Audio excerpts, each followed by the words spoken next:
난독 극복기 운명을 보는 기술 18번째 악질형 인간을 피하는 법 노노의 교묘한 말과 꾸민 얼굴에는 인이 없다. 세상에는 온갖 부류의 악질형 인간이 있다. 자녀나 부모가 그런 사람인 경우야 어쩔 수 없지만 배우자가 되기도 하는 걸 보면 인간관계를 맺을 때 상대가 아무리 악질이라도 자신에게 잘하는지를 기준으로 삼는 것 같다. 악질이라도 자신에게 잘하는지를 기준으로 인간관계를 맺을 때 나한테 잘하는지를 기준으로 특히 여자의 경우 모든 사람에게 친절한 사람보다 보통 자기한테만 잘하는 사람을 선호하는 편이다. 하지만 내 생각은 다르다. 사람으로 태어났으면 기본적으로 지켜야 할 선이 있다. 그 선을 넘어 자기 이익만 추구하고 다른 사람에게 피해를 주며 밟고 일어서려는 자는 가까이 두면 안 된다. 주변 사람들을 밟고 일어서려는 그런 건 안 된다. 물론 모든 사람에게 좋은 사람일 수는 없다. 어떤 이에게는 정말 고마운 평생의 은인이지만 어떤 이에게는 욕먹는 사람일 수도 있다. 그치? 하지만 타고난 근본의 선함이 있어야 한다. 따라서 악질형 인간은 반드시 구별할 줄 알아야 한다. 그런 사람은 일단 책임지지 않으려 한다. 무한 무책임주의다. 책임질 위치에 있어도 교묘하게 아래로 떠넘긴다. 누군가를 문책하거나 처벌해 자신은 빠져나가려 하는데 여념이 없다. 좋은 투자처가 있어 지인들과 함께 투자한 K씨는 어찌어찌하여 돈을 못 받게 되었다. 하지만 악질형 인간이었던 K씨는 절대 앞으로 나서지 않았다. 악질형 인간이었던 K씨. 그저 뒤에서 이간질하고 욕하면서 같이 투자한 지인들을 조정하여 감정을 북박치게 하는데 앞장섰다. 그리고 정작 해결해야 할 때는 자기만 살짝 빠지는 야비한 면을 보였다. 결국 K씨를 제외한 지인들은 폭행 사건에 연루되어 검찰에 송치되었다. 근본적으로 악랄한 근성은 쉽게 바뀌지 않는다. 약간 치사한 거네. 치사하고 야비한 거. 사람은 얼굴과 인생의 격이 있는데 이는 그 사람이 갖고 있는 돈과 명예의 문제를 떠나 삶을 바라보는 관점을 보여준다. 약간 치사하고 약간 의리 없고 이용하려는 그런 거네. 그런 행동. 사람마다 그리고 손해를 절대 안 보려고 하는 거. 사람마다 얼굴과 인생의 격이 있는데 이는 그 사람이 갖고 있는 돈과 명예의 문제를 떠나 삶을 바라보는 관점을 보여준다.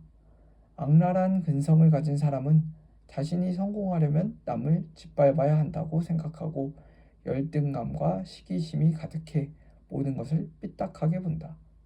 말쑥한 차림의 노신사가 회사에 불쑥 찾아와 회장 이름을 대며 급하게 수표를 현금으로 바꾸려 했다. 신입 경리는 그 말을 믿고 현금을 줬으나 뒤늦게 수표가 위조된 것임을 알게 된다. 1,000만 원 수표를 확인도 없이 현금으로 건네준 어리석음은 문책받아야 마땅하다. 하지만 그 부서 팀장은 본인이 700만 원을 마련하고 나머지 300만 원은 직원들에게 조금씩 받아 없었던 일로 조용히 마무리했다. 악질형 팀장이라면 이런 식으로 했을 리 만무하다. 일단 급하게 인사위원회를 열어 그 직원에게 책임을 물을 것이고 회사 자금에 대한 손실을 빨리 메꾸도록 으름장을 놓을 것이다. 이런 인간형은 제밥에 관심이 많다. 조직 내에서 일이 벌어지면 그 안에서 자신이 취할 수 있는 이득만 관심이 있다. 단돈 10원이라도 챙기지 않으면 성에 차지 않는다. 심지어 법인카드 포인트까지도 철저히 챙겨간다. 자신이 선호하는 음식점에 포인트 카드를 만들고 각종 회의 등 식사할 일이 있을 때 사람들을 몰고 간다. 이때 적립한 포인트로 가족과 식사하며 따뜻한 아버지 노릇을 한다. 얼핏 보면 악질형 인간이 일을 열심히 하는 것 같고 성과도 잘 내는 것 같다. 하지만 조금 자세히 보면 전혀 그렇지 않다. 오히려 악질형 인간 때문에 주변 사람들의 성과가 떨어진다. 악질이 없어져야 조직 내 화합과 생산성이 높아져 조직 성과를 향상시킨다. 악질은 동료 직원의 업무 의욕을 저하시키고 조직 목표 달성을 방해하며 전반적인 성과를 떨어뜨리기 때문이다. 긍정적인 조직 문화를 조성하고 구성원들의 동기부여와 협력을 강화하며 조직이 본래 목표를 달성하기 위해서는 악질형 인간을 철저히 추려내야 한다. 그런 부류는 주인의식과 주인을 구별하지 못한 채 주인 행세하기 바쁘다. 이를 추진하고 잘못되었으면 분명 책임이 있지만 자신은 마치 감사인 양 비난하기에 바쁘다. 여러모로 일반적인 상식과 기준으로 판단하기 어려운 인간형이다. 그런데 악질은 잘 웃는다. 그 웃음 속에 속으면 밝게 웃는 표정 속에 가려진 악랄함을 맛볼 수 있다. 잘 웃는 얼굴이라도 가만히 보면 악마가 보인다. 혐오스럽고 건방지고 사납고 무서운 사냥개 같은 얼굴 표정을 보면 두려움마저 느껴지기도 한다. 따라서 감각적으로 한눈에 들어오는 전체적인 상의 느낌이 가장 중요하다. 누구나 화나면 얼굴이 붉어지고 눈매도 매서워지지만 대화를 할 때 평소에 잘 보지 못한 무서운 눈빛이 보인다거나 얼굴 전체의 이미지가 마치 악마를 연상케 하는 사람이 있다. 순간적으로 드러나는 표정 속에 그 악질의 진면모가 드러날 수 있다. 그들은 시기와 질투로 가득하고 남을 밟고 일어서야 한다는 강박관념과 모함을 당하고 있다는 피해망상으로 얼룩져 있다. 재밌는 점은 그렇게 살아도 제 딴엔 선인으로 기억되길 바란다는 것이다. 이런 인생의 종착역은 항상 비루하고 천하다. 눈앞에 보이는 작은 입속만 챙기느랴 주변 사람들에게 심한 고통을 주며 뱉었던 하나하나의 말과 행동이 결국에는 자신의 운을 깎아먹기 때문이다. 그리고 그 박복함은 가족과 지인들에게도 전해진다.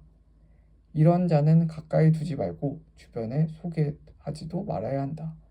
일단 악질 주변에 얼쩡거리지 않는 것이 좋다. 악질의 영향을 가장 많이 받으며 살아온 가족, 지인은 그런 사람을 가까이 둔 과오로 자신의 운을 펼 기회조차 갖지 못하기도 한다.